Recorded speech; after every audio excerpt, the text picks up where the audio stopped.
Different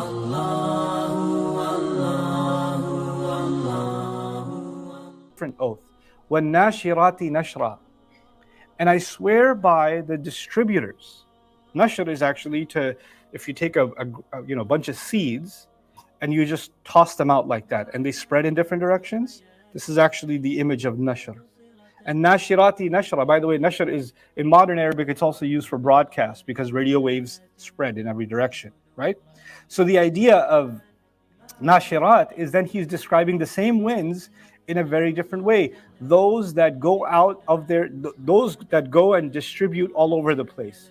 The nashran here is now a maf'ul mutlaq, meaning they distribute and distribute and distribute. Now, what in the world is this talking about? He's now highlighting a completely different dimension of the same creation, the wind.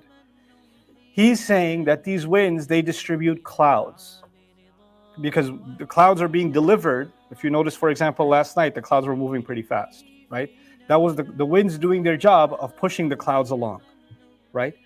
And the same way pollen is distributed by the winds. Like what is pollen? It is the way by which greenery and plantation and vegetation on the earth is produced. The trees you see all around are actually a product of the pollen and the greenery that you see, the flowers that you see, the weeds that you see. The animals on the earth are being fed by way of the pollen, right? And then that pollen, as it travels the same way, those flowers get fed. Those flowers are now being fed on by the bee, right?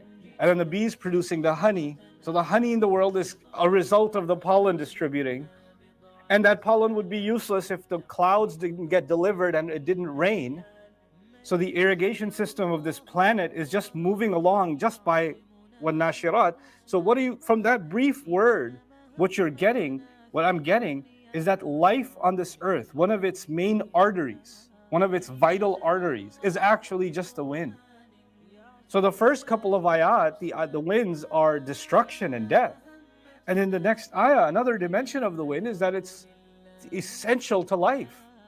Just that breeze that we feel is actually keeping this planet alive. Allah.